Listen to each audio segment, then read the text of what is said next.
Bismillahirrahmanirrahim. Assalamualaikum warahmatullahi wabarakatuh. Perkenalkan, nama saya Kurnia Widya Astuti, SSI MSc, salah satu dosen tetap Prodi Analisis Kimia di Politeknik AK Bogor, Kementerian Perindustrian. Politeknik AK Bogor merupakan perguruan tinggi yang menyelenggarakan pendidikan tinggi vokasi industri yang unggul, excellent, yang berdaya saing global di bidang kimia dan terapannya pada tahun 2030, menerapkan sistem manajemen mutu ISO 9001-2015 dalam seluruh kegiatannya untuk mencapai visi dan misi yang telah ditentukan. Pada kesempatan kali ini, saya akan memaparkan salah satu mata kuliah yang saya ampu, yaitu Praktik Kimia Fisika. Sebagai dosen, saya telah menerapkan Tridharma Perguruan Tinggi yang terdiri dari pendidikan, penelitian, dan pengabdian masyarakat. Delivery, Interaction, dan Assessment atau disingkat dengan DEI, yaitu sistem pengajaran yang telah saya terapkan. Delivery merupakan di mana saya menyediakan materi pembelajaran yang bertujuan agar mahasiswa belajar secara mandiri sehingga materi yang diberikan diterima dengan baik oleh mahasiswa. Interaction merupakan hubungan antara timbal balik antara dosen dan mahasiswa di dalam kelas. Interaksi belajar mengajar merupakan faktor penting dalam usaha mencapai terwujudnya sistem pembelajaran yang baik antara dosen dengan mahasiswa. Assessment merupakan pemberian tugas terstruktur dan terencana kepada mahasiswa, misalnya dalam bentuk presentasi, mengerjakan soal, membuat artikel, kuis dengan tujuan guna mengukur kemampuan mahasiswa dalam menerima materi perkuliahan. Saat ini saya akan memaparkan terkait mata kuliah yang saya ajarkan, yaitu Praktik Kimia Fisika. Mata kuliah ini merupakan mata kuliah praktik dengan beban 1 SKS dan dilaksanakan pada semester 2. Syarat mata kuliah ini harus menyelesaikan perkuliahan kimia dasar. Mata kuliah ini meliputi 11 pertemuan, yaitu 1. Sifat fasa dan perubahannya, 2. Fasa gas, gas ideal, gas nyata dan rumusnya, 3. Sifat efusi gas dan hukum Graham, 4. Hukum ke-1 dan ke-2 termodinamika, 5. Koloid dan surfaktan, 6. Daya hantar listrik, 7. Absorpsi, 8. Kinetika reaksi, 9. Diagram fase 1 komponen, 10. Diagram fase 2 komponen, dan 11. Diagram fase 3 komponen. Tujuan pembelajaran praktik kimia fisika ini adalah mampu menunjukkan sikap bertanggung jawab atas pekerjaan di bidang keahlian secara mandiri, menjelaskan pengetahuan tentang struktur, sifat kimia, sifat fisik yang tersusun oleh molekul-molekul sederhana, melakukan analisis data dengan metode yang sesuai antara konvensional, instrumental, dan fisik di bidang industri kimia, serta mampu menghitung secara tepat berdasarkan rumus dan persamaan pada teori kimia fisika. Sebelumnya, saya akan menjelaskan mengenai komponen aspek delivery yang berkaitan dengan mata kuliah yang saya ajarkan. Sebelum melanjutkan penjelasan terkait aspek delivery, saya harus memaparkan capaian pembelajaran lulusan atau disingkat dengan CPL. CPL kemudian akan menurunkan CPMK, dan selanjutnya CPMK akan menurunkan sub CPMK, di mana seluruh capaian mata kuliah ini harus sejalan dengan profil lulusan, meliputi 1. Mampu melaksanakan pekerjaan yang berhubungan dengan analis kimia dan terapannya secara mandiri, 2. Mampu bekerja sama dengan tim, 3. Mampu menyesuaikan atau mengembangkan metode analisis kimia sesuai kebutuhan di tempat kerja. Adapun capaian pembelajaran tersebut meliputi 4 aspek, yaitu sikap, keterampilan umum, pengetahuan, dan keterampilan khusus. Sikap terdiri dari 1. Bertakwa kepada Tuhan Yang Maha Esa dan mampu menunjukkan sikap religius. 2.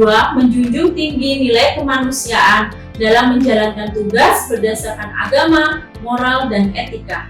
3. Menginternalisasi nilai, norma, dan etika akademik. Keterampilan umum terdiri dari 1. Menyelesaikan pekerjaan berlingkup luas dengan menganalisis data.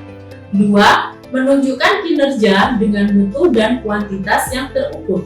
3. Memecahkan masalah pekerjaan dengan sifat dan konteks yang sesuai dengan bidang keahlian terapannya. Keterampilan umum terdiri dari 1.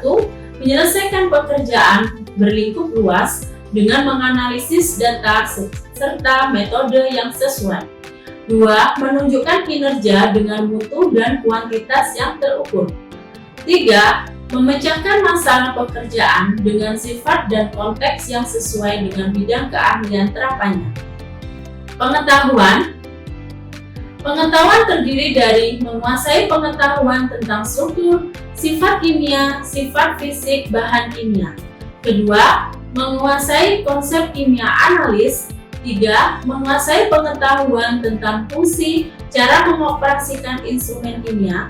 Keempat, menguasai pengetahuan tentang jaminan mutu analis, verifikasi alat, dan validasi metode. Keempat, keterampilan khusus terdiri dari 1. Memilih dan mengaplikasikan metode analisis kimia. 2. Mampu mengoperasikan instrumen kimia. Dan ketiga, mampu melakukan analisis materi tertentu dengan metode analisis kimia. Capaian pembelajaran lulusan yang dibebankan ke mata kuliah praktik kimia fisika adalah CPL 1 menunjukkan sikap bertanggung jawab atas pekerjaan di bidang kimia fisika secara mandiri. CPL 2 menyelesaikan pekerjaan berlingkup analisis kimia fisika dengan menganalisis data serta metode yang sesuai. CPL 3 memecahkan masalah di bidang kimia fisika di industri berdasarkan pada pemikiran logis dan inovatif. CPL 4 menguasai pengetahuan tentang struktur, sifat kimia, sifat fisik, bahan kimia. CPL 5 mampu melakukan analisis secara konvensional, instrumentas, dan fisik di bidang industri pangan, farmasi, lingkungan, dan industri kimia. CPL 6 mampu memilih dan mengaplikasikan metode analisis kimia yang telah dikenal. Kemudian dari sub CPMK akan dibagi menjadi 11 pertemuan dan tidak termasuk dengan UTS dan UAS. Dari CPMK akan diturunkan menjadi sub CPMK. Adapun sub CPMK terdiri dari 1. Mampu menjelaskan sifat fasa, perubahan fasa pada suatu materi. Sub CPMK 2 mampu menghitung hubungan antara kerja, kalor, entalpi, dan energi dalam. Sub CPMK 3 mampu menjelaskan dan menerapkan aplikasi koloid dan surfaktan di dalam industri kimia. Sub CPMK 4 mampu melakukan perhitungan daya hantar listrik, analisis data, menganalisis penerapan aplikasinya dalam industri. Sub CPMK 5 mampu menerapkan persamaan isoterm absorpsi, karakteristik absorpsi pada bidang industri. Sub CPMK 6 mampu menjelaskan transisi fasa terhadap fasa komponen tunggal dan campuran. Sistem pengajaran yang saya terapkan adalah DIA, guna mampu meningkatkan cara berpikir mahasiswa. Untuk mendukung aspek delivery yang telah saya lakukan di dalam kelas, saya menggunakan literatur, jurnal, publikasi dari penelitian yang mendukung materi pembelajaran yang akan saya ajarkan, dan selain itu, materi yang disampaikan kepada mahasiswa dapat lebih fresh sesuai dengan perkembangannya. Untuk sistem interaction, berpusat pada Student Centered Learning. SCL ini berpusat pada mahasiswa dengan pusat pembelajaran sehingga dapat meningkatkan minat belajar untuk lebih aktif dan inovatif. Dalam pembelajaran FCL ini, mahasiswa dapat lebih aktif dalam suasana belajar di kelas seperti diskusi, presentasi, serta studi kasus untuk mengembangkan cara berpikir yang problem solving. Aspek assessment. Aspek assessment yang saya terapkan kepada mahasiswa adalah proses penilaian kepada mahasiswa secara objektif sesuai dengan kemampuan mahasiswa. Adapun untuk poin penilaian yang akan saya sampaikan pada kontrak perkuliahan sebelum perkuliahan dimulai, meliputi kehadiran 90%, tugas, keaktifan, UTS, serta UAS. Dalam proses assessment yang saya lakukan, diharapkan mahasiswa dapat mengetahui penilaian selama perkuliahan berlangsung, sehingga mahasiswa dapat lebih kreatif dan inovatif untuk memenuhi poin penilaian tersebut secara transparan. Demikian pemaparan 3 aspek dalam sistem pembelajaran yang telah dilakukan di dalam kelas yang terdiri atas delivery, interaction, dan assessment atau biasa disingkat dengan DIA. Berikut akan saya sampaikan pembelajaran mata kuliah praktik kimia fisika di dalam laboratorium kepada mahasiswa yang dilakukan secara luring pada semester ini. Selamat menyaksikan video pembelajaran yang telah saya ambil dengan mahasiswa.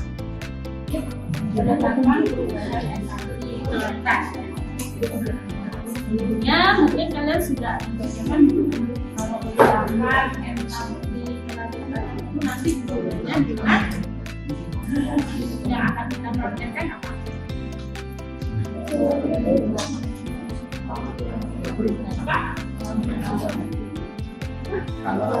Kalau terus hubungannya dengan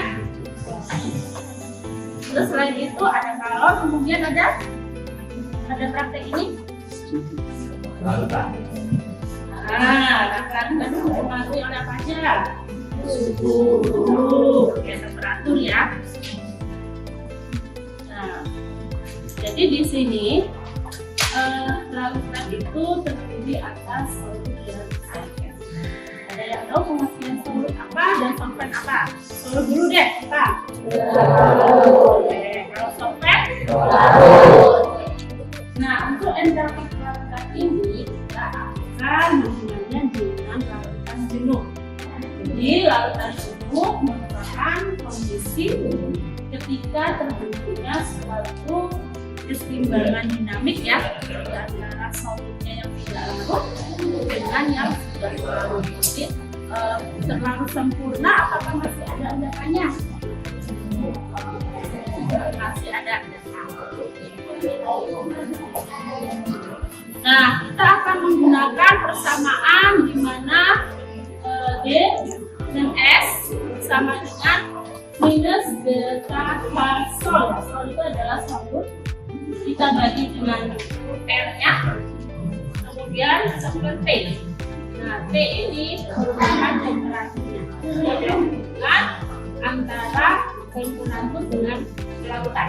Ya, ada di sini kalian jelaskan. Jadi di sini S merupakan kelarutan di mana satuannya adalah polaritas. Nah, kita bisa jelaskan.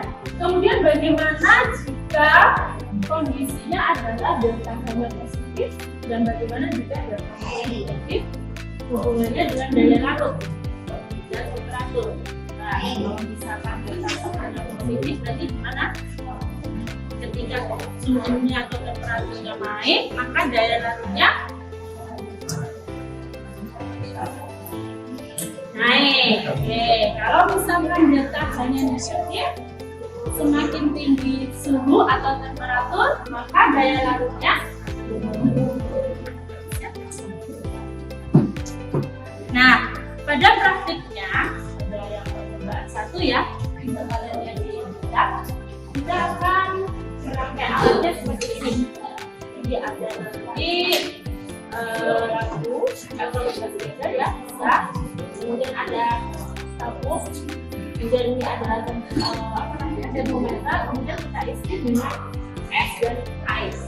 Ini ya, diagram alatnya. Kemudian untuk cara kerja, yang pertama kita akan melakukan standarisasi NaOH 0,5N dengan apa? Biasanya asam oksalat. Jadi nanti kita sebelum praktik dimulai, kalian harus sudah menghitung berapakah jam masak oksalat yang harus kalian timbang. Jadi biar lebih cepat nanti pekerjaannya. Nah, jadi ketika percobaan dimulai, kalian harus sudah menghitung. Dan ketika sudah pada percobaan, jadi kalian segera menimbang. Itu ya, nggak usah terlalu lama karena percobaan ini butuh waktu yang lumayan lama ya. Selanjutnya, kalau sudah dilakukan standarisasi atau oksalat tadi, untuk standarisasi sudah pernah ya, tidak perlu dijelaskan. Nah, nanti pengulangannya adalah bentuk. Paham ya di sini? Selanjutnya adalah kita ada dua pekerjaan. Yang pertama standarisasi, yang kedua penetapan nilai delta H-nya. Caranya, nah ini buat asam oksalat jenuh pada suhu sama, kemudian masukkan ke dalam reaksi sebanyak 80 mili. Nah di sini asam oksalat jenuhnya sudah ada. Jadi kalian yang perlu menimbang hanya untuk standarisasi. Ya. Kemudian kita masukkan tabung reaksi besarnya tadi ya, kemudian isi gelas di diagram alat. Selanjutnya kita ambil 5 mili larutan asam oksalat, dipipet, kemudian dimasukkan ke dalam nanometer dan ditambahkan PP-nya 2-3 tetes. Kemudian dititrasi dengan NaOH yang sudah pada standarisasi, kemudian ukur suhu akhir, kemudian diulangi pertukaran 3 dan 5. Nah ini secara garis besar. Nah untuk dasarnya kalian ambil yang tadi ya, 8 mili, misalkan 5 atau 10 mili. Kemudian ada masa yang kalian timbang ya. Namanya. Kemudian ada NaOH. Nah, di sini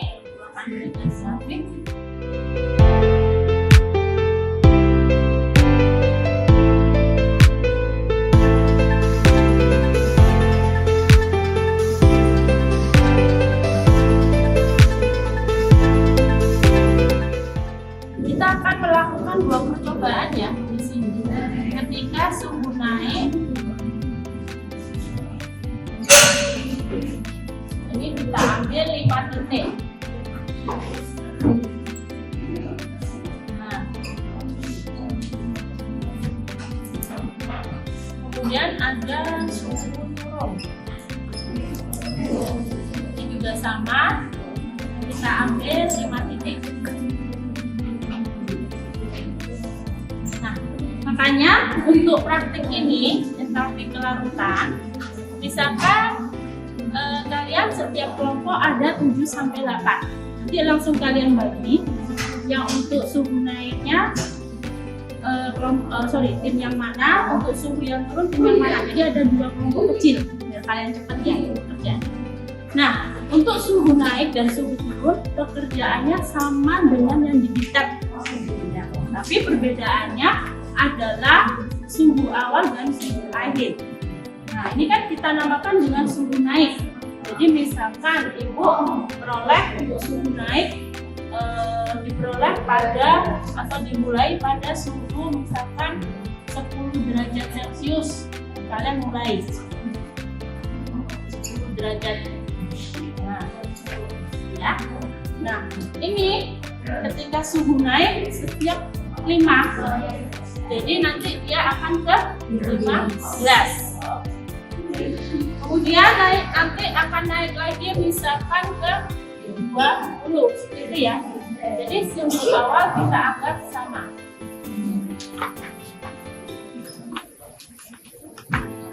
Kemudian kita rata-rata. Selanjutnya, setelah kita campur, kita ambil 5 ml asam oksalat.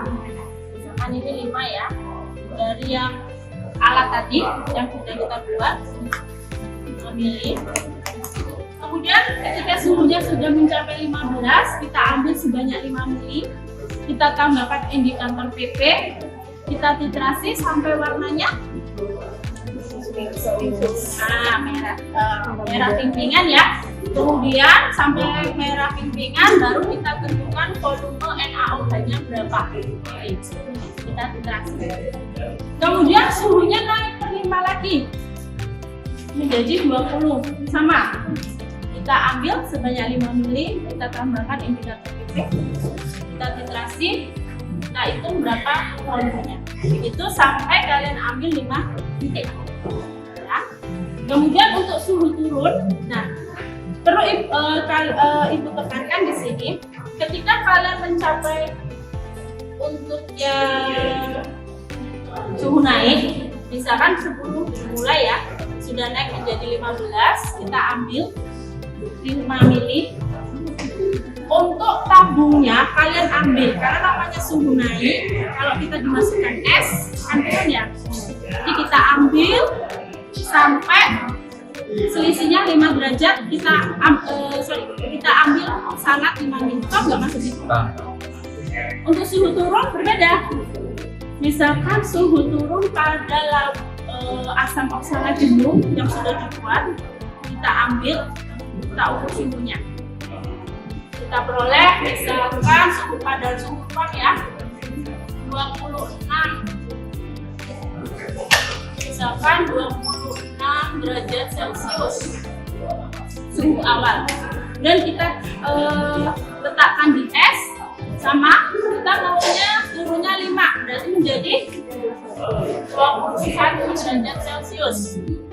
Nah, pada saat 21 derajat Celcius, ambil sebanyak oksalat 5 ml, dititrasi dengan PP sampai warnanya merah, terus kemudian kita hitung volumenya berapa.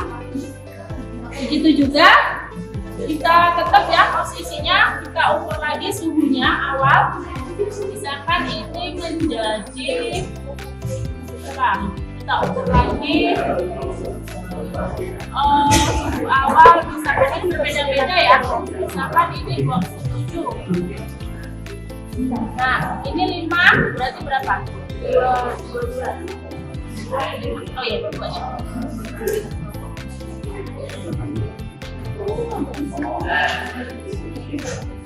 Oh, ini dasarnya dari sini, dari 21, berarti per 15.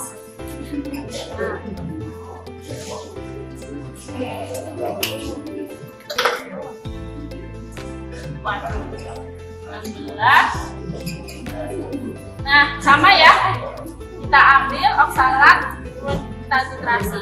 Ini sampai 5 titik kita ambil ya.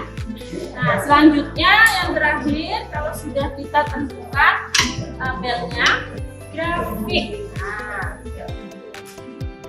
Nah, ada sumbu X dan Y. Sumbu X-nya apa? Dari persamaan. Jadi hubungan antara pelautan dengan waktu. Suhu.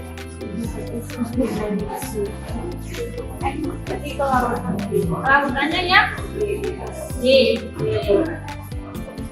Ini suhu ya, tapi karena tadi persamaannya adalah seperti, maka X-nya berarti ini kalian ubah dulu menjadi satuannya adalah Kelvin.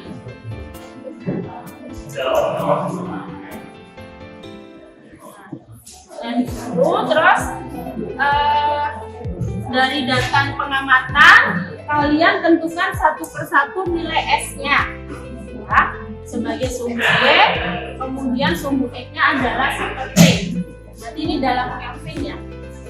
Nah, kalau sudah selesai kita buat grafiknya dengan kalkulator, karena nanti kita pas ujian hanya menggunakan kalkulator dan kertas milimeter blok. Dengan kalkulator, kemudian kalian cari persamaannya. Oke, sama dengan misalkan MX plus A. F-nya sama dengan apa ini? Yang kita ambil adalah nilai slope-nya. Jadi dalam kitab kalian slope sama dengan minus apa? Delta H per per 2,303 L 2,303 dikali L. F.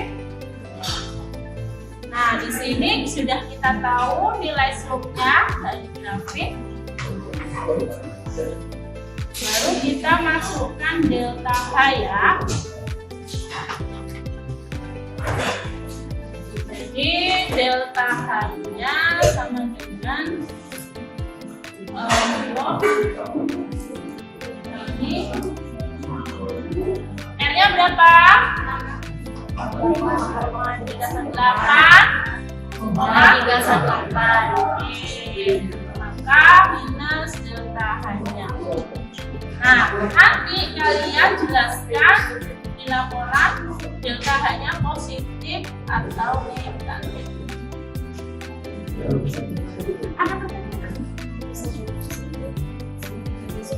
Kalau tadi positif artinya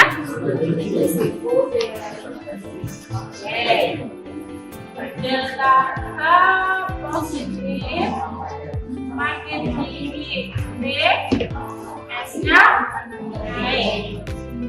Delta H negatif, T-nya naik, S-nya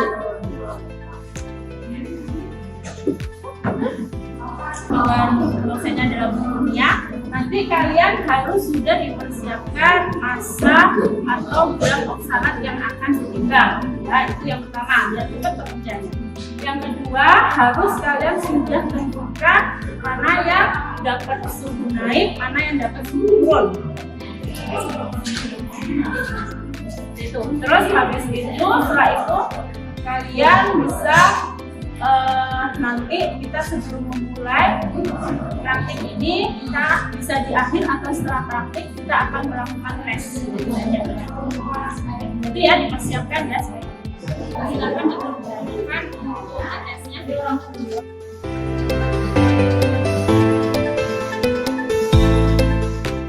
Sebelumnya Ibu akan menjelaskan terkait proses kerja yang akan dilakukan beberapa teknis.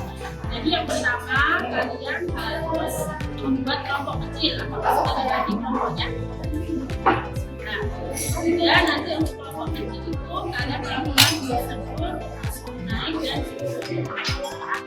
kemudian untuk misalkan yang naiknya itu dimulai pada suhu 5 derajat Celcius ya. Kemudian karena ini kenaikan, maka kenaikannya setiap 5 derajat Celcius. Nanti kalian mengambil 5 titik, jadi 5 kali kita tujukan percobaan. Jadi ya 5 kali kita misalkan 5 kali ini dimulai dari 5 derajat Celcius, kalian dikasih ya, kemudian selanjutnya sampai terbentuk warna merah kakinya, kemudian nanti di 5 derajat berarti 10 derajat Celcius kalian ambil lagi ya ini alat pengaman dan dikasih begitu seterusnya sampai tergolong 5 derajat. Kalau untuk suhu turun seperti itu, jadi kalian mengukur suhunya pada lapisan jenuh yang dibuat pada lapisan kita, kalian mengukur suhunya dan ditunggu sampai suhu turun 5 derajat. Proses itu sama dengan yang kita